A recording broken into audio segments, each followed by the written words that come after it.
Hello and नमस्ते। मेरा नाम है शालू एंड आप देख रहे हैं शालू ब्यूटी एंड फैशन। सो आज का जो कंटेंट है बहुत डिफरेंट होने वाला है। एक्चुअली जब भी मैं डीआईवाई शेयर करती हूँ तो मेरे पास ऐसे बहुत सारे रिक्वेस्ट आते हैं कि प्लीज़ दी कुछ टिप्स एंड ट्रिक्स शेयर करिए जो आप लॉन्ग टाइम से यूज़ करते आ रहे हैं। ऑनेस्टली स्पीकिंग, जब मैंने सिलाई करना स्टार्ट करा था, ये सारी मेरे खुद के एक्सपीरियंस से मैंने सीखा है। आज मैं आप लोगों के साथ 5 quick and easy fashion designing tips share करूंगी। आई होप ये आप लोगों के लिए हेल्पफुल हो। या without further ado let's get started. पहला टिप मैं आपको यही दूंगी कि जब हम बिगिनियर होते हैं एंड कपड़े सिलना चाहते हैं अपना, तो सबसे बड़ी जो प्रॉब्लम मुझे आई थी दैट इज नेक। यस, नेक बनाना सबसे डिफिकल्ट मुझे लगता था। हो सकता है कि किसी को स्लीव की कटिंग करना डिफिकल्ट लगता हो किसी को, बट नेक एक ऐसा पार्ट होता है ना जो अनफिनिश्ड रहता है या फिर टेढ़ा मेढ़ा रहता है, तो वो बिल्कुल भी अच्छा नहीं लगता है।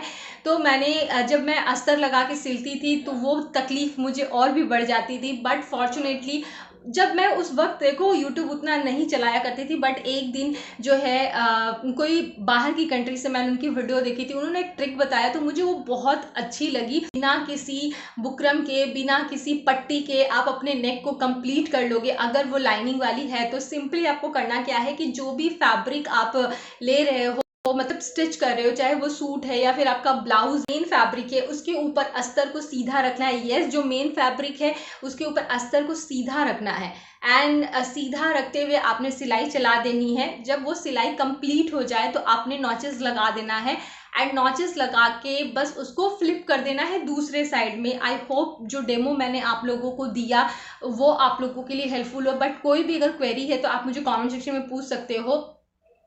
इसके अलावा इसका एक और बेनिफिट है कि देखो बहुत ही फाइन तरीके से जो नेक है ना वो कंप्लीट हो जाती है। एंड जब सिंपल गले हम बनाते हैं, लाइक गोल गला हो गया या फिर कुछ भी और उस तरह का सिंपल पैटर्न चूज करते हैं, तो मे बी जो गले को फिनिश करना होता है वो इजी हो। बट जब हम ट्रिकी डिज़ाइंस को चूज करते हैं ना तो गले को बनाना बहुत डिफिकल्ट होता है। बट ट्रस्ट मी, इस मेथड से आप किसी भी तरह के गले को एक बहुत ही फाइन फिनिश लुक दे सकते हैं।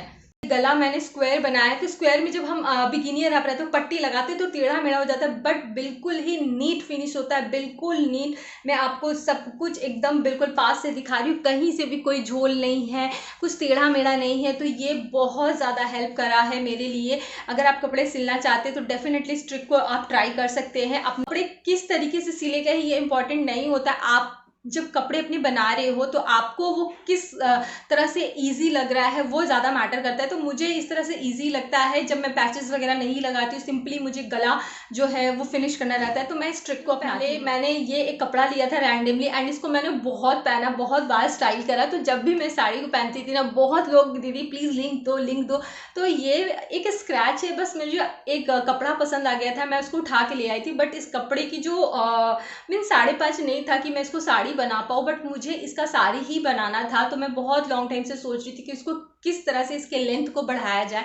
सो मैं कपड़े को लेके मार्केट गई एंड मार्केट में मुझे ये सिमिलर फैब्रिक मिला। तो अगर आपकी साड़ी अगर आपके पास 4.5 मीटर कपड़ा है एंड 5 मीटर कपड़ा, देखो 5.5 एग्जैक्ट साड़ी रहती है। बट अगर आपकी हाइट बहुत ज़्यादा नहीं है, बहुत ज़्यादा हेल्दी नहीं हो, तो 5 मीटर भी इनफ होती है। तो मुझे था कि मुझे हाफ मीटर इसमें अटैच करना, 4.5 मीटर मेरा ये कपड़ा था। सेम फैब्रिक लिया, सेम फैब्रिक लेके मैंने इसमें जोड़ दिया। इस तरह से जो छोटी साड़ी थी ना वो कवर हो गई। बट अगर आपको ऐसा चाहिए ना कि सिर्फ हाफ मीटर, आप तभी ऐड करना जब वो पोर्शन आपको विजिबल नहीं चाहिए।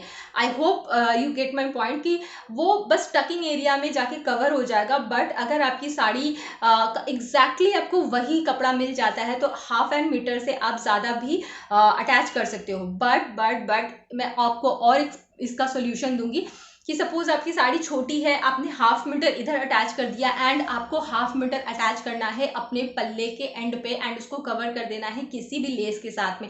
तो इस तरह से आप अपनी छोटी साड़ी को, आप बहुत कोई कपड़ा मन से लाए हो एंड आप चाहते हो उसको एज अ साड़ी ही यूज करना, तो इस तरह से आप साड़ी की लेंथ को इंक्रीज कर सकते हैं। ये जो मेरा टकिंग का पोर्शन था ना वो अंदर चला जाएगा ये कपड़ा, तो कम पड़ रहा था जिसकी वजह से प्लीटें कम पड़ रही थी। तो मैंने इस तरह से इसको कवर अप करा। The third very very important tip, and मुझे नहीं पता ये यूट्यूब पे किसी ने शेयर किया है कि नहीं किया है, बट ये मैंने एक दिन रिकॉग्नाइज करा जब मैं कपड़े सिल रही थी।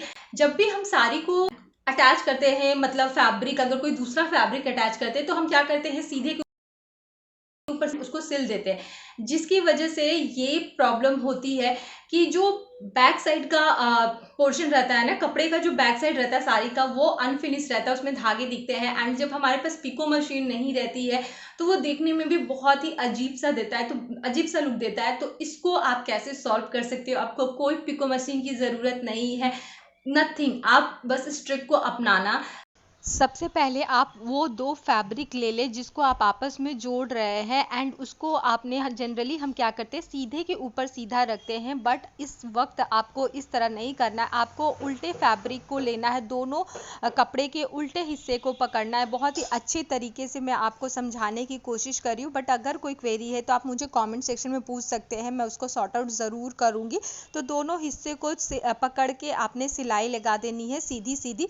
जब आप दोनों हिस्से को सिल लोगे एंड उससे देखोगे तो आपको दिखेगा कि कुछ रॉ एजेस, मतलब जो धागे वगैरह हैं वो निकल रहे हैं, इसीलिए मैं ये काम कर रही हूँ। अगर आपके फैब्रिक से धागे नहीं निकलते तो कोई बात नहीं है।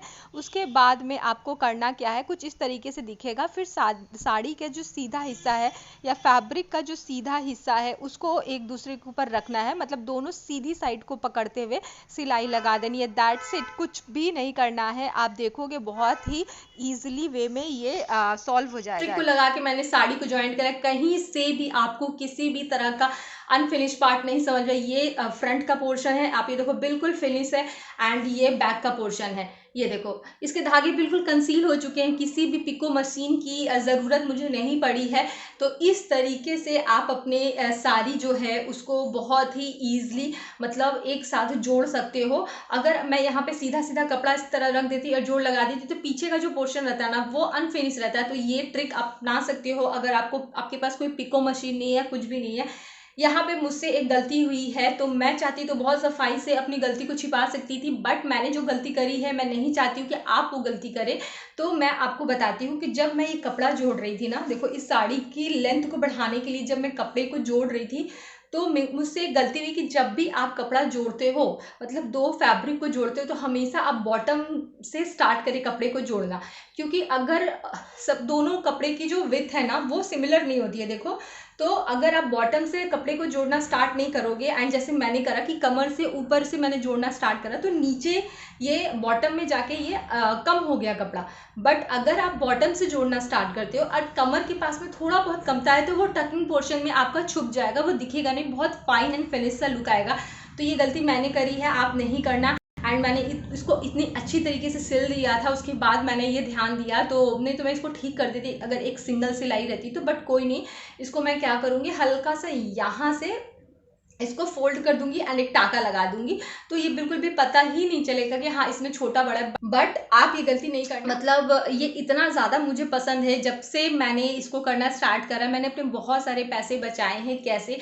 आपको कोई भी लाइनिंग की ज़रूरत नहीं पड़ेगी अगर ये वाइजली आप करते हो। सपोज आप कोई कपड़ा लेके आए हो, वो कॉटन का भी हो सकता है। बहुत लोगों को ये मिथ है कि कॉटन के कपड़े में लाइनिंग नहीं लगती, बट बहुत सारे ऐसे कॉटन के कपड़े होते हैं जो ट्रांसपेरेंट होते हैं, जिसमें आप लाइनिंग लगाते हो तो उसकी फॉल भी बहुत अच्छी आती है एंड ड्यूरेबिलिटी भी उसकी बढ़ती है। तो मैं एक कपड़ा लेके आई थी, आप ये देखो, मैं इसको पूरा नहीं दिखाऊंगी, आपको किसी वीडियो में देखने को मिलेगा। तो इंडिगो कलर का, बट इसमें प्रॉब्लम थी कि बहुत ट्रांजी था एंड मैं इसमें बिल्कुल पैसे इन्वेस्ट नहीं करना चाहती थी। तो आपने ये मेरा वीडियो चेक करा है कि नहीं, पुराने कपड़ों को आप किस तरह से रीयूज़ कर सकते हैं। उसमें इस जो पर्टिकुलर जो कपड़ा है ना, इसको मैंने 3 से 4 बार इसको रीयूज़ करा है। तो आप ये वीडियो चेक कर सकते हो, आपको आइडिया हो जाएगा। तो इस बार ये कपड़ा लाइक मुझे था कि इतना फाइन कॉटन का कपड़ा था, खादी कॉटन जो होता है, तो मैं इसको डिस्कार्ड नहीं करना चाहती थी। वाइट एंड ब्लू का प्रिंट है, एंड मेरा जो ये आप देख रहे हो जो भी कुर्ता है या ड्रेस है वो बेबी पिंक कलर की, तो दोनों एक दूसरे के साथ बहुत अच्छे से मर्ज हो जा रहे थे। तो इसको करना कैसे है मैंने बहुत ही अच्छे से विस्तार में समझाया था, रिकॉर्ड किया था। बट अगर आप मेरे ब्लॉग को फॉलो करते हो तो आपको पता होगा कि कुछ दिनों पहले मेरी फ़ोन से जितनी भी फाइलें थी वो चली गई हैं। तो वो पर्टिकुलर मैं आपको मतलब दिखा नहीं पाऊंगी, लेकिन मैं आपको पेपर पे कोशिश करूंगी समझाने की। नहीं लाइक मैं आपको यहीं पे समझा दे रही हूँ, आपको समझ में आ जाएगा। ये होल कुर्ता था मेरा, ये देखो आपको समझ, तो मैंने इसको इस तरह से फोल्ड करा, इस तरह से, ये देखो मैंने इसको इस तरह से फोल्ड करा, इस तरह से फोल्ड करके अपनी कमर का बस आपने मेजरमेंट ले लेना है। तो उस तरह से आपको उसको बस कट कर देना है सर्कल में। तो आप किसी भी अनारकली कुर्ती के साथ में या फिर आप अपना स्कर्ट बना रहे उसके साथ में आप बिन सिल सकते हैं। तो इससे आपके लाइनिंग के पैसे बचेंगे। तो कोई भी अगर आपका कॉटन का पीस जो आपने बहुत कम टाइम पहना है एंड आपको लगता है वो फेड हो चुका है एंड आपको लगता है वो वेस्ट है, वो वेस्ट नहीं है, उसको अच्छे से रखिए। आप कभी भी कोई कुर्ता अगर सिलते हैं तो उसे एज अ लाइनिंग आप यूज कर सकते हैं। देखो बहुत ही वाइजली बस मैंने कमर को कट करा एंड अपने कुर्ते के साथ में उसको सिल दिया। ये मेरी पुरानी कपड़ों के ऊपर बहुत सारी वीडियोस है, मैं एड स्क्रीन या फिर डिस्क्रिप्शन में इससे जो मिलते जुलते टॉपिक्स होंगे वो आपको प्रोवाइड कर। कपड़े ऐसे हम सिलते हैं जिसमें हम ज़्यादा इन्वेस्ट नहीं करना चाहते हैं, but at the end of the day हम उसमें कुछ चाहते हैं कि उसमें और एक्स्ट्रा एलिमेंट हम ऐड करें जिससे उसकी ब्यूटी या फिर जो कपड़े का आउटकम है वो बहुत अच्छे से निकल के आए। मेरे पास ये एक मरून कलर का कपड़ा था जिसको मैंने बहुत बहुत अच्छे तरीके से डिज़ाइन किया है, बट कहते हैं ना आई डोंट नो यार यहाँ पे क्या है। इतनी मेहनत से मैंने इतनी सारी वीडियोस आप लोगों के साथ शेयर करने के लिए जमा की थी, बट वो एक भी फाइल नहीं है। तो चलो बार बार एक ही बात बोल के कोई फ़ायदा नहीं है। एक ऊल लिया एंड क्योंकि मुझे इसमें किसी भी तरह की इन्वेस्टमेंट नहीं चाहिए थी, नथिंग। तो मैंने मेरे पास एक ऊल पड़ा हुआ था जो मैं अपने बच्चों के प्रोजेक्ट के लिए लाई थी। तो आप हमेशा इस चीज़ पे फोकस करो कि बस कौन से ऐसे मटेरियल है जिसको आप यूज़ कर सकते हो। तो मैंने उसके टैज़ल बनाए क्योंकि टैज़ल एक ऐसा एलिमेंट है आपके कपड़ों में जो बहुत ही जल्दी से आउट ऑफ ट्रेंड नहीं जाता है। एंड कॉटन के कपड़ों के साथ में, जॉर्जेट के कपड़ों के साथ में बहुत सारे ऐसे फैब्रिक है जिसके साथ बहुत अच्छे से ब्लेंड होता है। तो मैंने उसके टैज़ल बनाए एंड सिंपली उसको सीव कर दिया बॉटम में। And here is the final outcome, let me show you. Form हो गया इस टैज़ल की वजह से, ये देखो। एंड अगर आप थोड़ा बहुत लेंथ भी इंक्रीज करना चाहते हो तो इससे लेंथ भी आपकी इंक्रीज होगी। लुक एट द पीस, मतलब इसका बॉटम बहुत अच्छे से इन्हांस हो गया। मैं अगर यहाँ पे चाहती तो 2-3 मोती, पहले मैं 2-3 मोती इंसर्ट करती फिर मैं टैज़ल को लगाती, बट मेरे पास टाइम की शॉर्टेज थी। मैं ये वीडियो जल्दी से जल्दी आप लोगों के साथ शेयर करना चाहती थी, तो मैंने इस तरह से इसको डिज़ाइन करा। किसी भी अपने कुर्ता के बॉटम को या फिर स्लीव्स को या फिर इस तरह का अगर कुछ पैटर्न है आपके कुर्ता में तो इस पट्टी पे, कॉलर पट्टी पे आप लगा सकते हो। बहुत सारे आइडियाज़ है, बट ये 5 मैंने आपको ऐसे आइडियाज़ दिए जो बहुत ही यूज़फुल है एंड आप कभी भी इम्प्लीमेंट करोगे तो आपके लिए वो काम करेगा ही करेगा। बहुत ही सस्ता, सरल, टिकाऊ एंड बहुत ही मतलब आपकी बुद्धि में बिल्कुल घुस जाने वाला मैंने आपको कुछ टिप्स बताएं। सो आई होप आप लोगों को ये आज के 5 फ्री ऑफ कॉस्ट कपड़े डिज़ाइन करने के टिप अच्छे लगे हो। इनमें से which one is your favourite, please मुझे कमेंट सेक्शन में बताइएगा। And I want to say something, मैं अपने शॉर्ट्स के थ्रू कुछ नया सोच रही हूँ तो वो मैं आप लोगों के साथ शेयर करूँगी। प्लीज़ मुझे अपने रिव्यूज़ देना ना भूलिएगा या फिर फीडबैक देना ना भूलिएगा, क्योंकि आपको ये नया मेरा कुछ अटेम्प्ट अच्छा लगा कि नहीं। तो ये था आज का वीडियो अगर थोड़ी सी भी अच्छी लगी हो तो प्लीज़ चैनल को सब्सक्राइब करिए, वीडियो को लाइक करिए, अपने फ्रेंड फैमिलीज़ के साथ शेयर करिए। I am very very near to 20K, तो जल्दी से 20K अचीव करवा दो। तो मिलती हूँ आपसे और एक इंटरेस्टिंग वीडियो के साथ। Till then be healthy, be happy, take care and bye bye, love you all.